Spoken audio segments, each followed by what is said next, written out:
Hi, I'm Freedom Franklin, and I traveled from California to be here at Psy-fi Festival, specifically to volunteer with Spirit Gathering.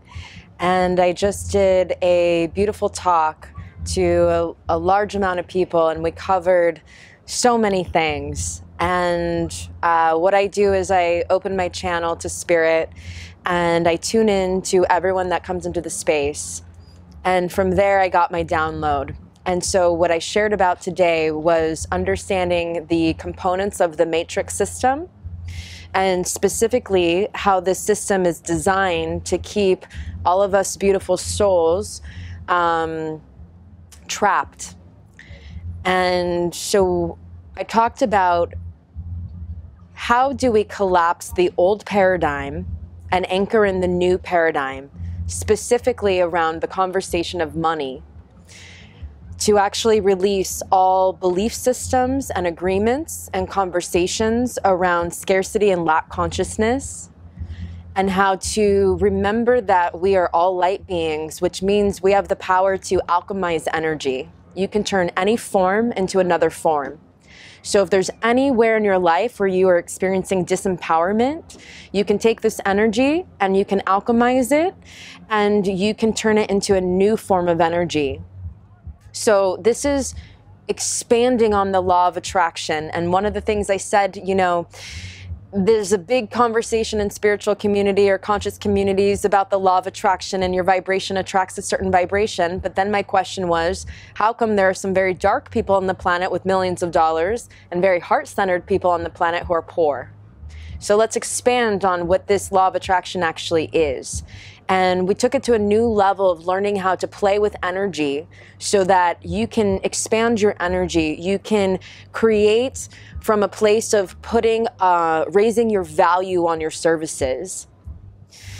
And then we also talked a bit about relationships and the differences between the feminine and the masculine, and how when you step into partnership, you're not entitled to someone's love, time, or energy.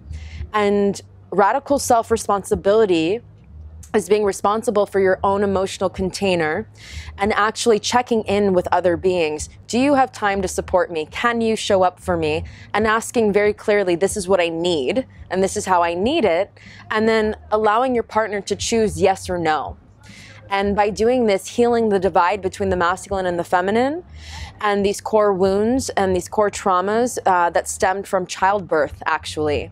And so I taught them about doing quantum inner child healing, in which when you are present to an emotional trigger, you go backwards in time, you meet that child 5 years old in that moment, and you have a conversation with that child and their parents, and you actually do a healing council in the past. Then you bring that inner child, when it's complete, back into your heart space. And this is what we call a modern day soul retrieval.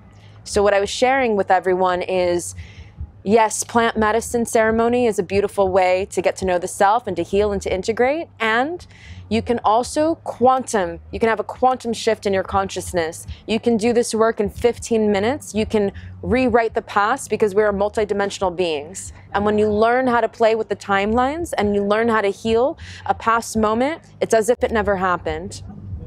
And then the bigger reminder was this, that we are here for a mission.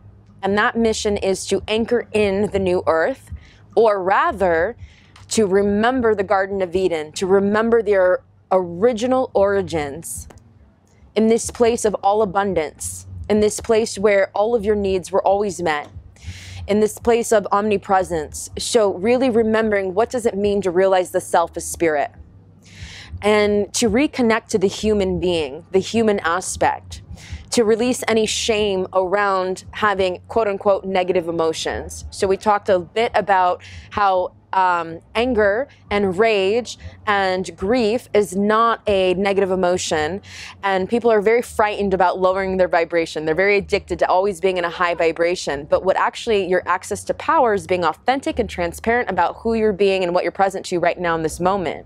And the moment you can acknowledge what I'm present to, then it loses its grip.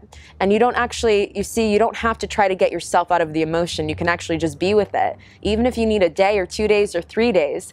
And there's so much power in learning to love and accept yourself for where you're actually at consciously. You don't have to pretend to be somewhere that you're not. So we kind of debunked this false light program that's running that actually dehumanizes you for this chasing enlightenment experience.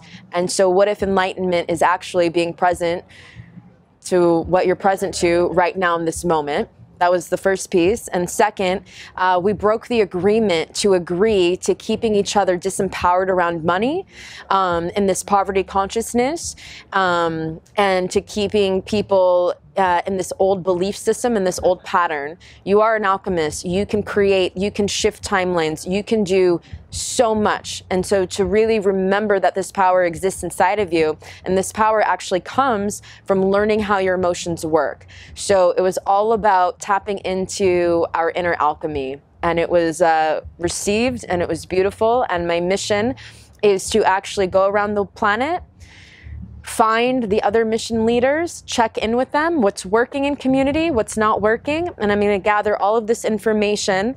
And the bigger vision is to then create a education system on how to actually sustain new paradigm thinking, behaving, creating, and then have these leaders come from all over the world and then take this information and implement it in all of their communities.